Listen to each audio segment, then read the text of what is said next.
What's up, Portland? All right.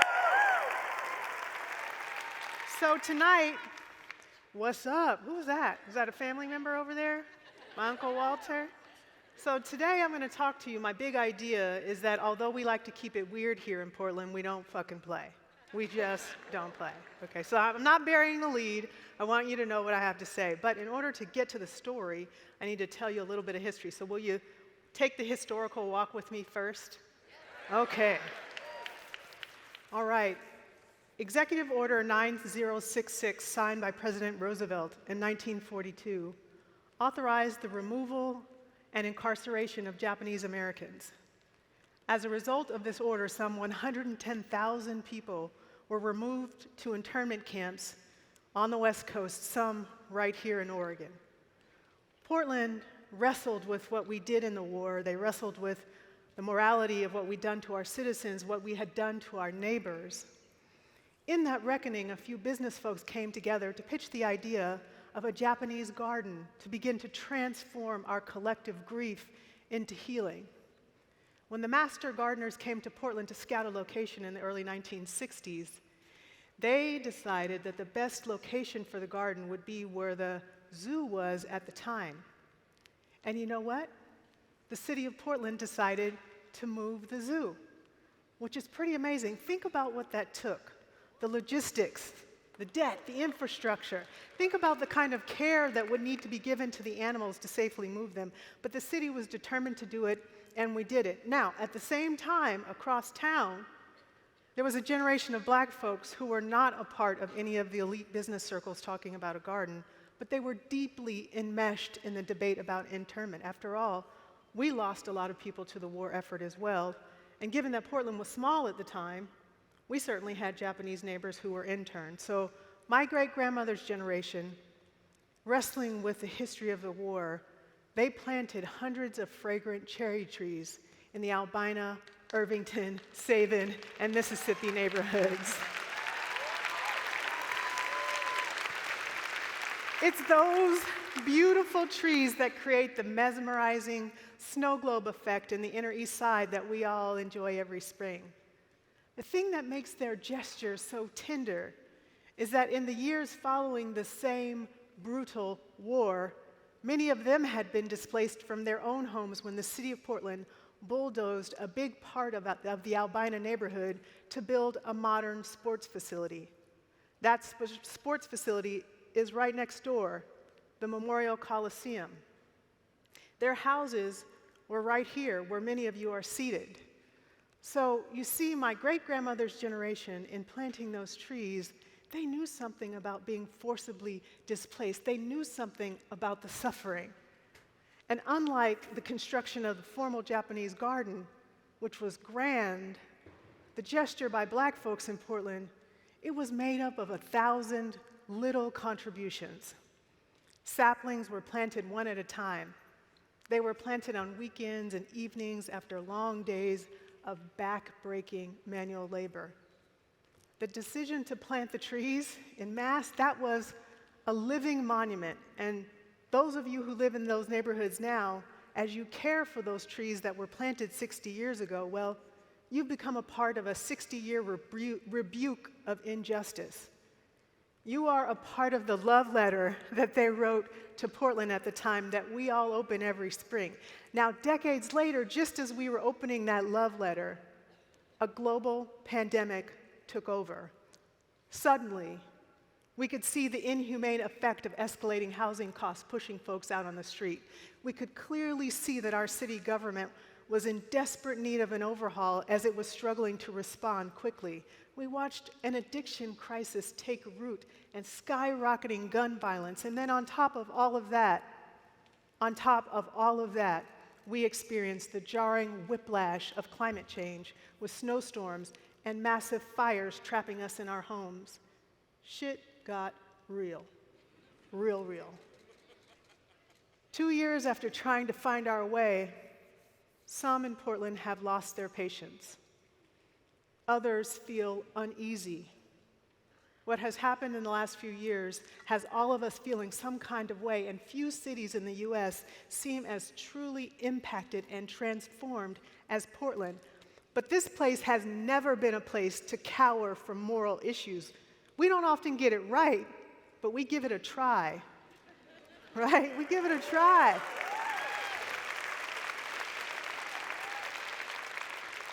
The last 2 years have been tough even for this time, or even for this city, and we're struggling today with the same issues that my great-grandmother struggled with. How do we express collective empathy?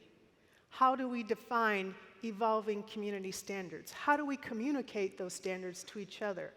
How do we respond to rampant injustice that is deeply entrenched in our civic institutions? Historically, the way that communities like ours talked to each other was through monument, statues, public art, fountains. On the one end, those are permanent ways of communication. On the other end, there is impromptu marches in celebration or protests so that we could convey to our neighbors what matters most to us. But monument and march work best when they speak to acts of God, when we have plaques that lament the destruction of a flood or an earthquake. And they work well when we're united in acts of war. But they don't work so well when we are trying to monument and march in response to acts of man, especially when those men, those humans, are us. That's the thing that has made the last few years so remarkable. The most challenging things to talk about, to take responsibility for, to resolve, they're the things we're doing to each other. Things like kneeling on someone's neck while they suffocate in the street in broad daylight. Look, whatever your perspective, we can all agree that what happened to George Floyd broke it all the way open. Broke it all the way open.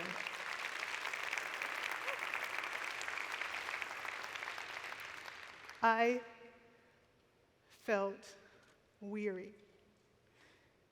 I felt heavy with the weight of centuries of fear and exhaustion and rage. But more than anything, I girded myself for the searing pain of indifference and silence. Then in June 2020, Portland, true to our history, you went and wrote this love letter. Oh my God. Oh my God.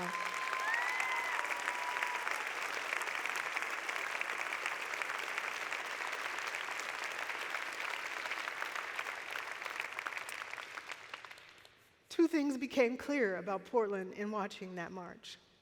First, for the ones of you who were on the bridge that day, I heard you say that it's not just who you are, but what you care about.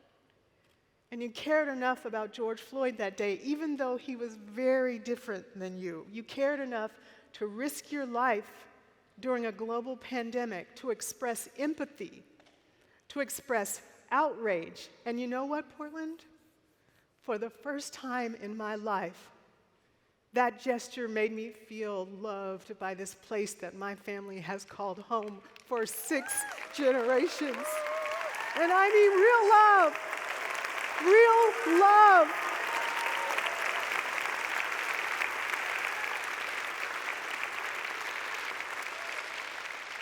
The second thing I learned about you crazy people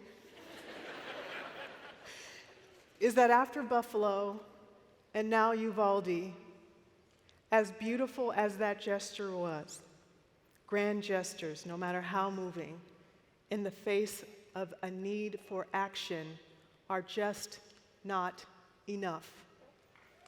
They're not enough.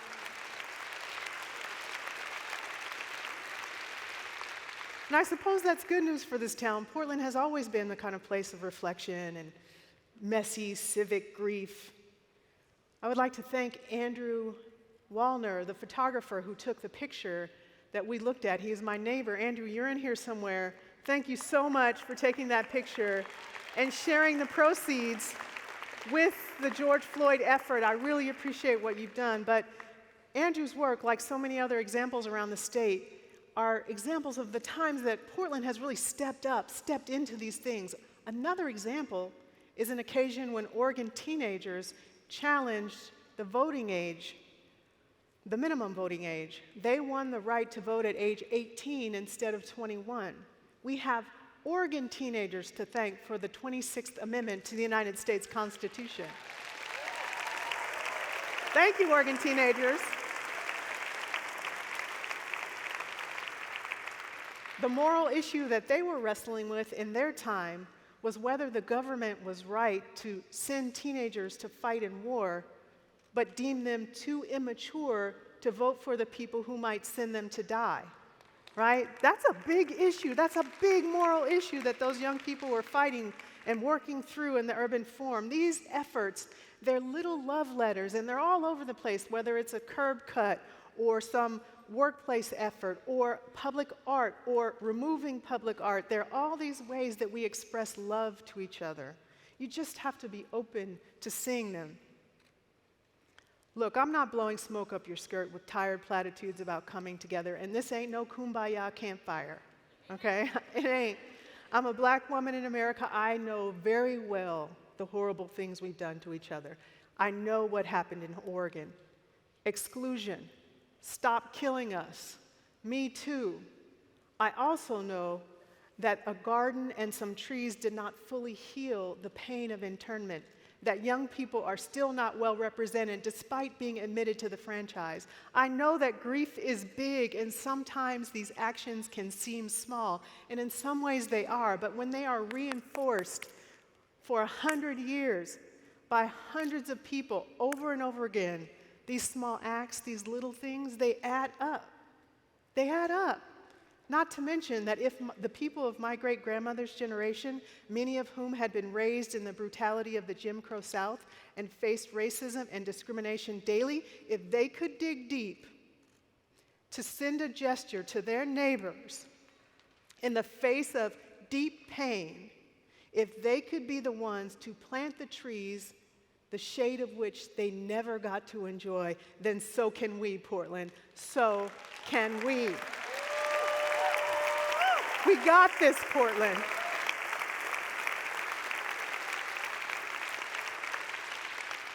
I want to be clear, I'm not letting you off the hook with soft talk about love. I'm not asking you to love me tenderly or romantically. No, I'm not. I'm asking you to love like my great-grandmother.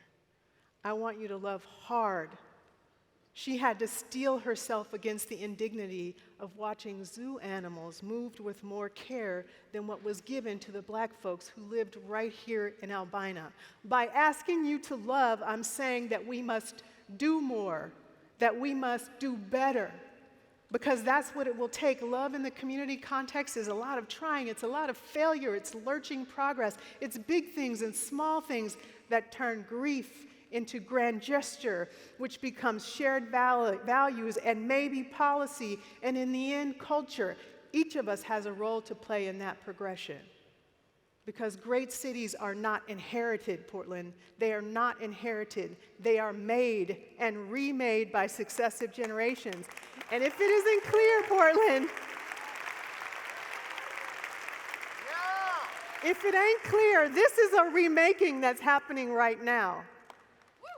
It's a remaking. I want you to resist becoming immobilized by cynicism, because cynicism leads us to give up. And for some of us, inaction is too high a price to pay right now.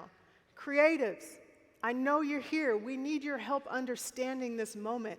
We need your help understanding the opportunity before us. Not just the shortfalls, not just the hate or the deficits. We can all see that. We need your help seeing beyond that. We're stuck in a rut. Help us find a way out. Portland, I want you to keep leaning into empathy, not just self-interest. I want you to keep leaning into it.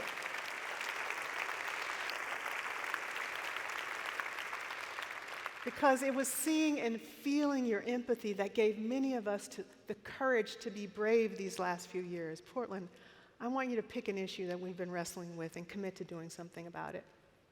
Even if that something is small, pick an issue and do something about it, even if that something is small, Portland. Just keep at it.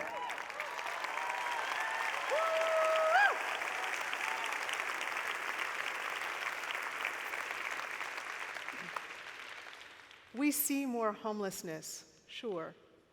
We see police brutality, yes. We see, feel, and breathe climate change, that is true. But none of this is new. It's just more visible. And honestly, Portland, seeing more isn't what's making us uneasy.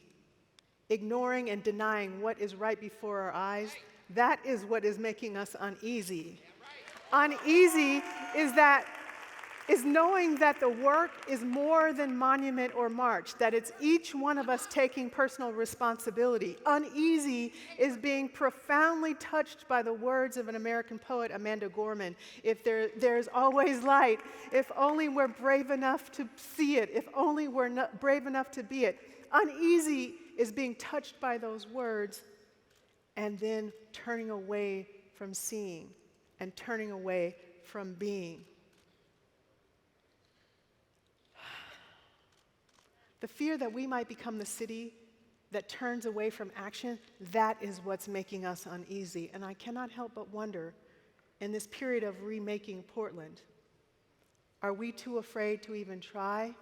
Or will we be the ones to roll up our sleeves and do the hard work to be the light, Portland?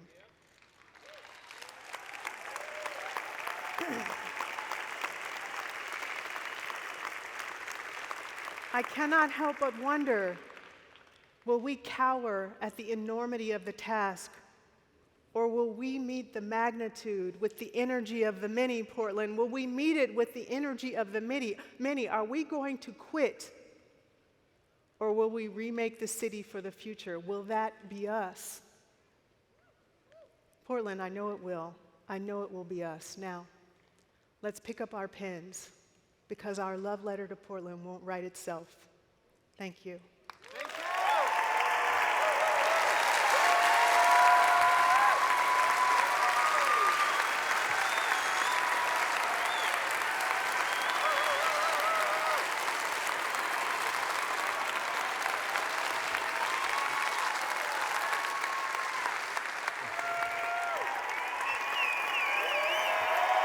I love you, Portland!